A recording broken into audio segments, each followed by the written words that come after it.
मोदी जी झूठों के बादशाह हैं, झूठ को बेचना जानते हैं, अंधों को चश्मा बेचने की कला में माहिर हैं। मोदी जी जो भारत की जनता को गुमराह करके गारंटी दे रहे हैं, मोदी जी की गारंटी है बेरोजगारी की गारंटी, महंगाई की गारंटी, महिला पे अत्याचार की गारंटी, दलितों पे अत्याचार की गारंटी। कभी भी वो विकास की बात नहीं करते। इन्होंने 10 साल में केवल झूठ बोला, मक्कारी करी, बेईमानी करी और ये बात करते हैं कि वो राजा है। हम परिवारवाद नहीं करते हैं। अगर परिवारवाद करना होता तो अमित शाह के बेटे जय शाह को क्यों बना दिया आपने बीसीसीआई का अध्यक्ष, क्यों बना दिया? उनको पल्ला नहीं पकड़ना आता, उनको उनसे अच्छा क्रिकेट मैं खेल के दिखा दूंगा। आचार संहिता का आपने उल्लंघन किया। बताइए, आप पूरे रायबरेली शहर नहीं पूरे देश में बीजेपी की होल्डिंग क्यों लगी है? आपको कौन सी परमिशन मिल गई?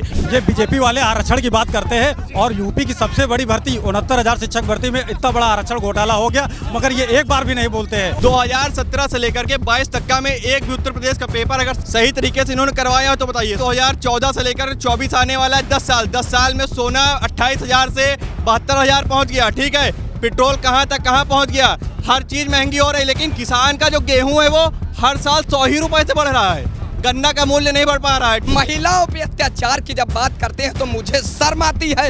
इस देश की महिला मंत्री स्मृति ईरानी ठुमके लगाती हैं, लेकिन मणिपुर की महिलाओं पे उनके चुप्पी साध जाती, शर्म आती है। धिक्कार है वो महिला के नाम पे। अभी आज भी प्रज्वल रन्ना के लिए प्रधानमंत्री जो है कर्नाटक में वोट बांधते हैं। वो घर में काम करने वाली है, 82 साल की बूढ़ी माँ का जो है वीडियो बनाता है, प्रधानमंत्री उसके लिए वोट मांगते हैं। सत्ता में वापसी नहीं हो रही है, इसीलिए उनका दिमाग काम नहीं कर रहा है और वो केवल जनता को गाय गोबर हिंदू मुसलमान पाकिस्तान पे गंगा जल पे गुमराह कर रहे हैं। मंगलसूत्र की बात करते हो, जुआरी का आखिरी दांव मंगलसूत्र होता है। नमस्कार, बहुत स्वागत है आप सभी का। इस वक्त उत्तर प्रदेश की रायबरेली सीट पर मौजूद हूं और आज देश में लोकसभा चुनाव के तीसरे चरण का मतदान संपन्न हो चुका है। 3 चरणों के मतदान हो चुके हैं। अब साफ हो चुका है कि देश में किसकी सरकार बनने जा रही है। लेकिन सवाल वही है कि रायबरेली में अब की बार क्या होगा? क्या जनता फिर से महंगाई के मुद्दे पे वोट डालेगी, बेरोजगारी के मुद्दे पे वोट डालेगी, या फिर उन मुद्दों पर वोट डालेगी जिस पे तमाम देश की जनता कह रही है कि मुद्दों को भटकाने की कोशिश हो रही है? रायबरेली की जनता क्या सोच रही है? सबसे पहले मैं आपसे बात कर रहा हूँ, क्या माहौल रायबरेली का देख रहा है और मुद्दे क्या है? देखिए, रायबरेली कांग्रेस में ही हमेशा था, हमेशा है, आगे भी रहेगा। यहाँ की जनता राहुल जी को, सोनिया जी को अपना परिवार मानती है। एक आपसी लगाव सा है। राहुल जी यहाँ से इस बार लोकसभा का चुनाव लड़ रहे हैं। ये कोई साधारण चुनाव नहीं, रायबरेली अब की देश का प्रधानमंत्री चुनने जा रहा है, जो कि हम रायबरेली वालों के लिए बहुत गर्व की बात है। एक पुराना नारा बड़े बुजुर्ग दे के गए हैं कि रायबरेली का तूफान बदले सारा हिंदुस्तान। तो इस बार 2024 के लोकसभा चुनाव में रायबरेली का तूफान बदल के रख देगा पूरा हिंदुस्तान और देश में राहुल जी अब की प्रधानमंत्री बनेंगे 4 जून को। इस बात का फैसला हो जाएगा भैया। क्या हाल है? देखिए, राहुल गांधी जब से इस मैदान में आए हैं, भाजपा वालों की नींदी उड़ी हुई है। दायरे में सिमट के आया है, हर रवायत से हट के आया है। विरोधियों को जरा खबर कर दो, बब्बर शेर वापस पलट। बिल्कुल, हम उसके सिपाही हैं। भाजपा की यहाँ जमानत नहीं बचने वाली है। आखिर ये जो है प्रज्वल रेवन्ना, आपने नाम सुना होगा, प्रधानमंत्री उसके लिए कर्नाटक में वोट मांगते हैं। मणिपुर की महिला और देश की महिलाएं, मणिपुर की महिला और देश की महिलाएं शर्मसार है। इस देश का प्रधानमंत्री एक रेप आरोपिस्ट के लिए जो है वोट मांगता है। मणिपुर की महिलाओं को अब तक उसका हक नहीं मिला। क्यों नहीं मिला? देश का प्रधानमंत्री तो विकास पे वोट मांगता है। कहाँ विकास पे नहीं, विनाश पे वोट मांगता है। युवाओं का कुचलने पे वोट मांगता है। महिलाओं का रेप करने वाले को फूल और माला पहना के स्वागत किया जाता है उनके गृहराज में। आज भी पेपर, नीट का पेपर लीक हुआ, यूपीपी का पेपर लीक हुआ, यूपीएससी का पेपर लीक हुआ। ये सरकार ही लीक है मेरे दोस्त, इन पे क्या बात करें? टेलर है अभी 24 में राहुल गांधी प्रधानमंत्री बन के पिक्चर इनको दिखाएंगे, परेशान ना हो। पिक्चर राहुल गांधी देश का प्रधानमंत्री, जैसा आपने कहा ना, विकास की बात करता है। देश का प्रधानमंत्री विकास की बात, 10 वर्ष जिसको जनता ने शासन दिया हो, पूर्ण बहुमत की सरकार बनाई हो, और वो विकास की बात छोड़कर हिंदू मुस्लिम की बात करे, भारत पाकिस्तान की बात करे, तो हमको लगता है ऐसा निकम्मा प्रधानमंत्री इस देश को नहीं चाहिए। और 2024 में इस रायबरेली की जनता और पूरे देश की जनता इसको पटकनी देने का काम करेगी, ऐसा मेरा विश्वास है। और रायबरेली की पटकनी देने की शुरुआत इसी रायबरेली, चूंकि क्रांतिकारियों की धरती रही है, कलम कृपाण की धरती रही है, शुरुआत हमारी यहीं से होगी। कह रहे वो दिन चले गए, अब सिर्फ भाजपा में ये देश हो चुका है। वास्तव में मोदी जी ने जो कहा, जो जो दिन चले गए, अच्छे दिन अब आने वाले हैं, खराब दिन जाने वाले हैं। मोदी जी वनवास जाने वाले हैं, ये मोदी जी सही कह रहे हैं। मोदी जी वापस आइए आइए। मोदी जी महंगाई का माँ नहीं बोल पा रहे हैं। अरे महंगाई का माँ तो 14 में लेते थे, बहुत हुई महंगाई की बार, अब की बार आप नहीं बोल पाते हैं, बहुत हुई महंगाई की मार। कहाँ गए आप मोदी सरकार? बोले। जैसे नौजवानों को उन्होंने 4 साल के लिए अग्निवीर दिया है ना, वैसे नौजवानों ने ठान लिया 10 साल के बाद उनकी भी रिटायरमेंट अब तय हो गई है। अब वो जाने वाले हैं 800 पार 800 पार। तो क्या बांग्लादेश और नेपाल से जाएंगे? हिंदुस्तान में तो उनको 100 पार नहीं हो पाएंगे अब की बार, क्योंकि यहाँ का युवा बेरोजगार, ये किसानों के एमएसपी नहीं मिल पाई, बेरोजगारों को रोजगार नहीं मिल पाया है। 1 करोड़ की नौकरी देने वाले का वादा करने वाले लोग 2 करोड़ की नौकरी देने वाले लोग आज कितने लोगों को नौकरी दे पाए हैं? अगर रोजगार की बात करोगे तो घंटा बजाने की बात करेंगे। ये किसी भारतीय जनता पार्टी के किसी नेता से बात करोगे तो केवल और केवल उनके पास जय श्री राम के अलावा कुछ नहीं रह गया। आप ये बताइए, आ रहा हूं, लेकिन ये बताइए, देश का प्रधानमंत्री जिसको देश की जनता ने 2 बार बहुमत देकर सत्ता पर बैठाया, वो जब विकास की बात करता था, जब रोजगार की बात करता था, तब तो ठीक था। अब भैंस की बात हो रही है, मंगलसूत्र की बात हो रही है, ये क्या हो रहा है? भैया विकास की बात उसने कभी किया ही नहीं। देश की जनता को सिर्फ मोदी ने गुमराह किया है।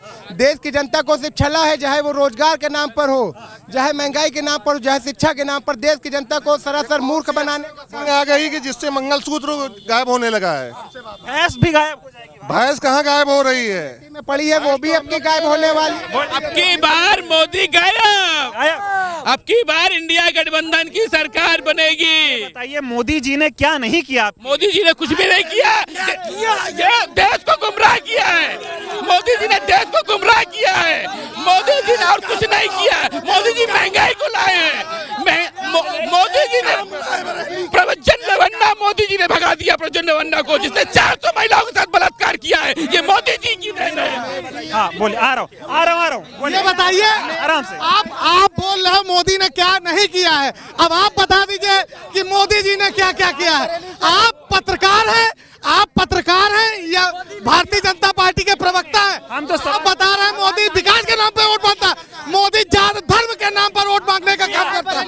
और अब की बात के अंदर, इस देश के अंदर जितना नरेंद्र मोदी ने हिंदू मुसलमान के अंदर विष फैलाने का काम किया है, किसी नेता ने नहीं किया। ये बताइए, मंगलसूत्र की बात करते हो, मंगलसूत्र की बात करते हो, जब कोई जुआरी का आखिरी दांव मंगलसूत्र होता है। जुआरी का आखिरी दांव मंगलसूत्र होता है। बताइए कि विकास, अभी बताइए रोजगार के आखिरी दांव है और सरकार नहीं बनने जा रही है। ये बताइए मोदी जी को अचानक खो क्या गया है? मोदी जी सेठिया गए हैं। मोदी जी का दिमाग काम नहीं कर रहा। और मोदी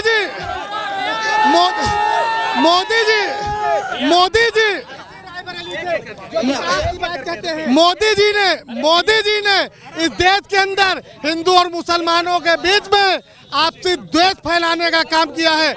इस देश की जनता मोदी को माफ नहीं करेगी। अब इनसे बात कर लीजिए। देखिए, पहले तो मैं आप लोगों को सबको कह रहा हूँ कि शांत रहिए। अब पहले बात को सुनिएगा। मोदी जी कहते हैं कि मैंने विकास किया, ठीक है, आप भी मानते हैं बात? आप भी मानते? मैं तो जो बताए नहीं, आप मानते कि नहीं मानते? हम क्यों मानेंगे? ठीक है, मेरा काम इन्होंने 10 साल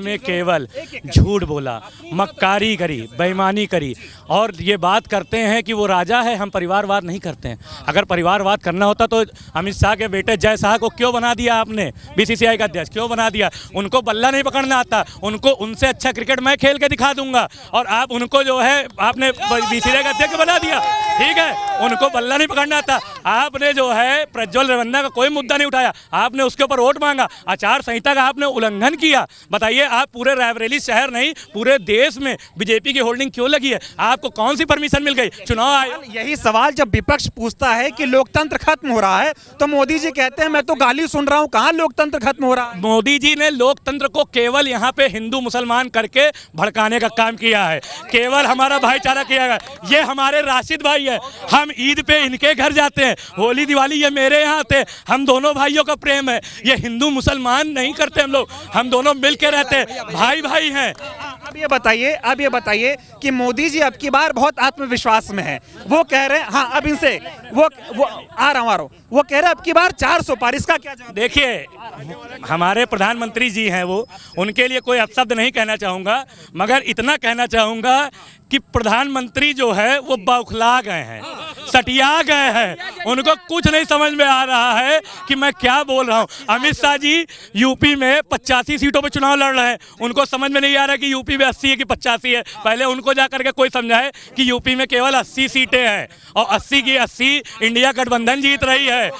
उनको ये बताइए कि मोदी जी 2014 में बोलते थे बहुत हुआ युवाओं पे अत्याचार, अब की बार मोदी सरकार नौकरी में, सुनिए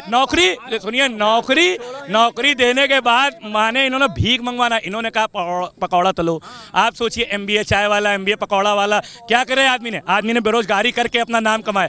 इतनी डिग्रियां लेने के बाद उसके बाद इन्होंने जो है केवल और केवल बेरोजगार, अब चाय पकौड़ा बेचे। हमारे जैसा युवा अगर चाय पकौड़ा बेचे, किस तरह की शर्म की बात है, आप बताइए। कह रहे डंका बज रहा है भारत का, कहीं नहीं डंका बज रहा, केवल शून्य है, केवल शून्य है। आप इतने लोग हैं, आप कैमरा अपना घुमवाइएगा। एक मिनट मैं कह रहा हूँ कि इंडिया गठबंधन के साथ सब जितने लोग हैं सब हाथ कितने लोग इंडिया बिना चिल्लाए सब हाथ उठा दे। एक मिनट अब भारतीय जनता पार्टी के साथ कौन है, हाथ उठा दे। अब देखिए कोई नहीं, कोई नहीं है। की बार मोदी जी की विदाई तय है। रायबरेली प्रधानमंत्री देता चला आया है। अब रायबरेली ने हमेशा प्रधानमंत्री दिया है। रायबरेली जो है प्रधानमंत्री बनाने की एक मशीन है। इस धरती में प्रधानमंत्री का खून है। इस देश के लिए राजीव जी ने अपना खून दिया, इंदिरा जी शहीद हो गई। इस देश के लिए बलिदान दिया गांधी पार्टी ने, इस देश के लिए बलिदान दिया गांधी पार्टी ने। ये उस गांधी पार्टी का परिवार है, ये उस राहुल गांधी का परिवार है। हम सब युवा राहुल गांधी के परिवार है। अब आप बताइए, रुकिएगा फिर आऊंगा। अब आप बताइए क्या कहना चाहते हैं? देखिए, भारतीय जनता पार्टी का अमित शाह गृह मंत्री ये जुमले की बात करता है। देश के लिए बड़ी शर्म की बात है, एक गृह मंत्री को ये बात बोलनी चाहिए। देश को कह रहा है अब की बार आने दो। मंत्री देश को गुमराह किया है। गृह मंत्री ने कहा था 2000 करोड़ नौकरी देंगे, कहाँ चली गई? 2000 नहीं, 2 करोड़ नौकरी देने का वादा किया था, कहाँ चली गई? 15 लाख रुपए देने का वादा किया था, कहाँ चला गया? बाद में उससे पूछा गया तो वो कह रहा है कि हम जो है। ये बताइए, एक बात बताइए, अभी मोदी जी कह रहे हैं, मुद्दे को भटका रहे हैं, देश में महंगाई है उस पर बात नहीं करेंगे, बेरोजगारी है उस पर बात करेंगे नहीं। अब बात पाकिस्तान और भैंस की, पाकिस्तान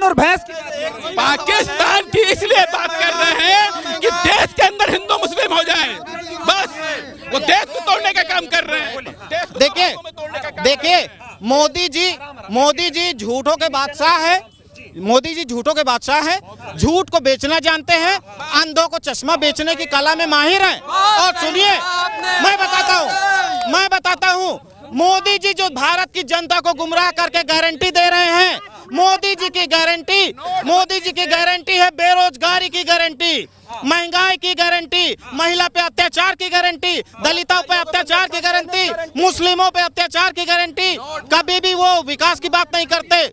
आरक्षण का मुद्दा चल रहा है, विपक्ष कह रहा है कि मोदी जी 400 पार इसलिए करना चाह रहे हैं, वो आरक्षण खत्म करना चाहते हैं। इसमें कितनी देखिए, आरक्षण कभी नहीं खत्म हो सकता, कभी नहीं। आरक्षण कभी नहीं खत्म। मैं कह रहा हूँ आरक्षण अगर उनको खत्म, ये केवल गुमराह कर रहे हैं। आरक्षण खत्म करते बहुमत की सरकार 10 साल चलाई, हिम्मत होती अगर दलित बैकवर्ड और मुसलमानों का आरक्षण खत्म करने की तो 10 साल में खत्म करके दिखाते। आप 400 पार नहीं, अरे वो 400 पार नहीं, वो 400 पार नहीं, 400 हार रहे हैं, 400 हार रहे हैं। अब आइए, आ रहा हूँ। ये युवा कुछ ये बीजेपी वाले आरक्षण की बात करते हैं और यूपी की सबसे बड़ी भर्ती 69,000 शिक्षक भर्ती में इतना बड़ा आरक्षण घोटाला हो गया, मगर ये एक बार भी नहीं बोलते हैं कि कितना बड़ा घोटाला हो गया। 69,000 शिक्षक भर्ती में 6800 सीटों का, OBC SC सीटों का इन्होंने घोटाला किया, जिसको योगी जी ने माना भी, कि 6800 का घोटाला हुआ है और 2022 में माना, मगर आज तक उन्होंने नियुक्ति नहीं दी।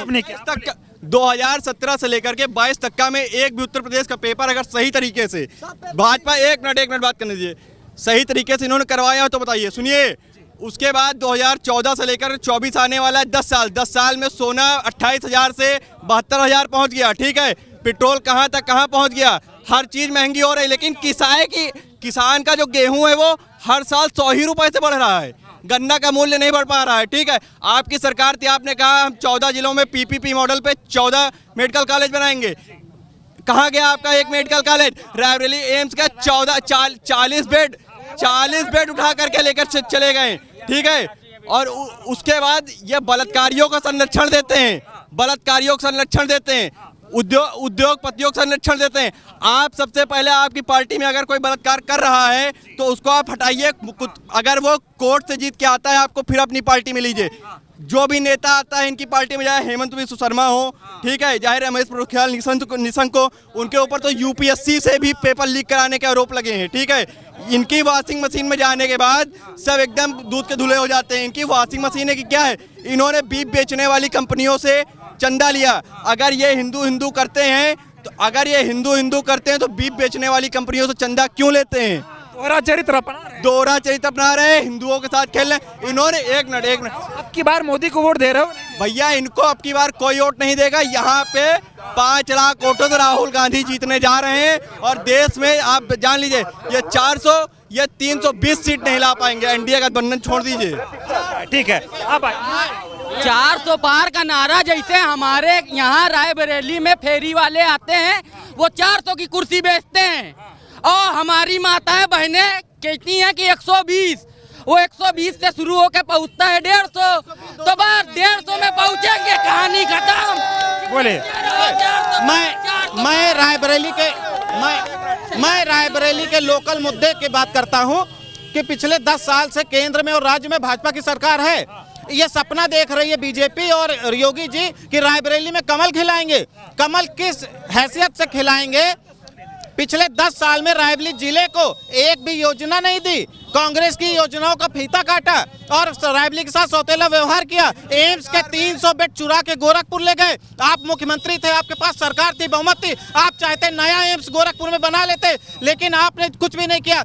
एक योजना खंडहर बनाना है रायबरेली को, कुछ भी हो जाए। देखिए, रायबरेली का विकास खत्म करना है। रायबरेली का विकास इन्होंने 10 साल में खत्म कर दिया और कांग्रेस ने किया है। रायबरेली कांग्रेस की रहेगी। मोदी जी कह रहे हैं कि 70 साल में इस देश में कुछ नहीं हुआ था, जो हुआ मोदी ने किया। इस पे क्या कहोगे? अगर मोदी जी अगर ये कह रहे हैं 70 साल में कुछ नहीं हुआ, जहाँ पे हम लोग वोट डालने जाते हैं स्कूल में, अगर स्कूल कांग्रेस ने ना बनाया होता, क्या मोदी के शौचालय में वोट डालते? आज जो ये बेच रहे हैं 70 साल में कांग्रेस ने बना, रेल बिक गई, तेल बिक गए, हवाई अड्डा, सब कुछ बिकता देख के खुश हैं बेचारे जेपी नड्डा।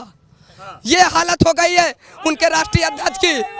बस इनके पास यही है, क्या मंदिर के सामने युवा जो है भीख मांगेगा? आप 2 करोड़ रोजगार का वादा करके सत्ता में आते हैं, 10 साल में 20 करोड़ रोजगार, लेकिन भारत के इतिहास में सबसे ज्यादा बेरोजगारी नरेंद्र मोदी के सर। महिलाओं पे अत्याचार की जब बात करते हैं तो मुझे शर्म आती है। इस देश की महिला मंत्री स्मृति ईरानी ठुमके लगाती है, लेकिन मणिपुर की महिलाओं पे उनके चुप्पी साध जाती, शर्म आती है। धिक्कार है वो महिला के नाम पे। अभी आज भी प्रज्वल रन्ना के लिए प्रधानमंत्री जो है कर्नाटक में वोट बांटते हैं, वो घर में काम करने वाली है। 82 साल की बूढ़ी माँ का जो है वीडियो बनाता है प्रधानमंत्री, उसके लिए वोट मांगते हैं।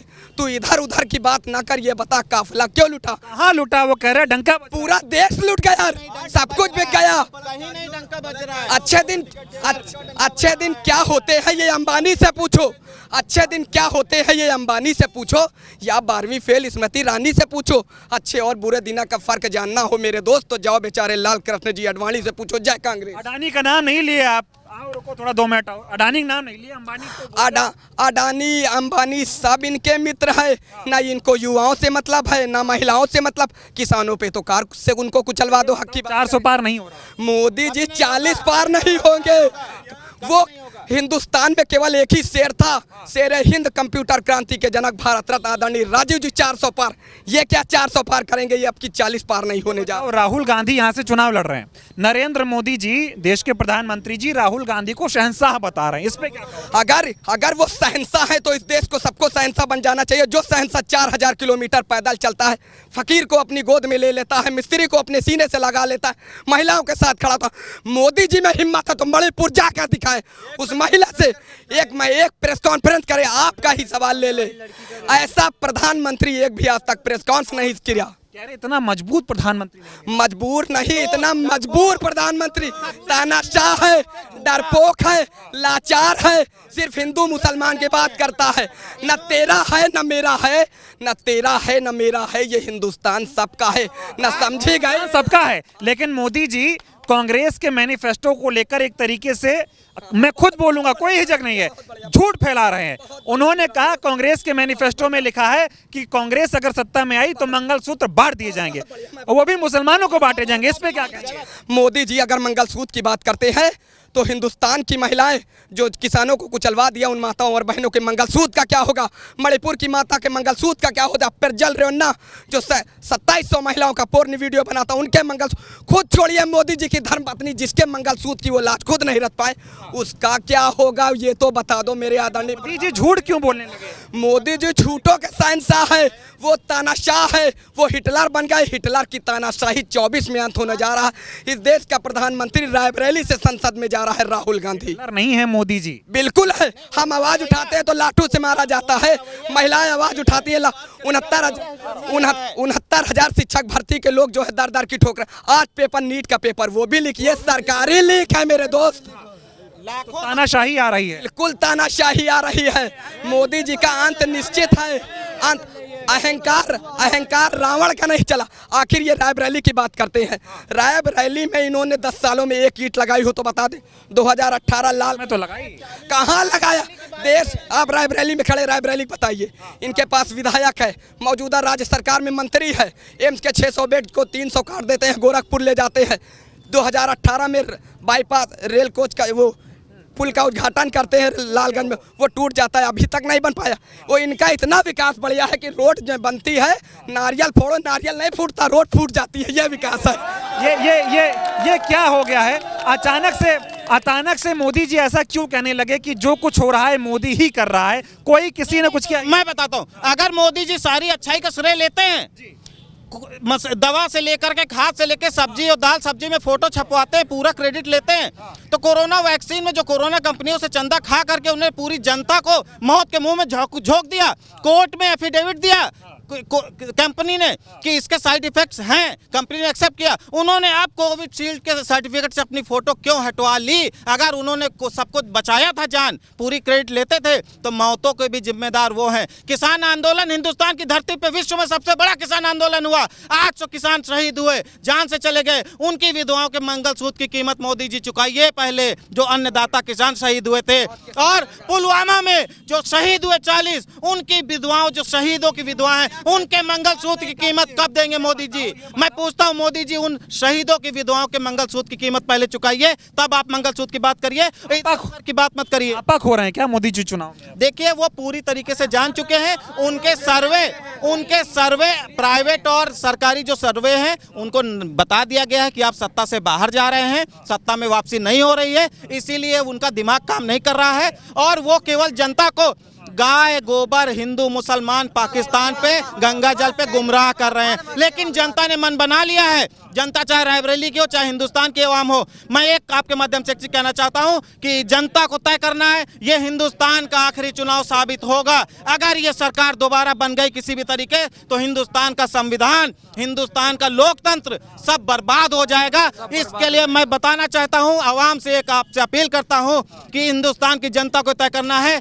कि आप लोगों को इस चुनाव में महात्मा गांधी की विचारधारा के साथ जाना है कि गोडसे की विचारधारा के साथ जाना है। अगर गोडसे की विचारधारा इस देश को बना सकती है, गंगा जमुनी तहजीब को संजो सकती है, भाईचारे को रख सकती है। ऊपर तो पढ़ते होंगे, सब समझ रखते हैं, इतना बढ़िया बोल रहे हैं आप। चरण का चुनाव हो गया, तीसरे चरण का मतदान था, माहौल क्या लग रहा है? बिल्कुल इंडिया गठबंधन के पक्ष में है और इनका जो एनडीए गठबंधन है पूरी तरीके से हार रहा है, पीछे जा चुका है। चलिए, बहुत बहुत धन्यवाद। ये रायबरेली में था, रायबरेली की जनता मेरे साथ थी।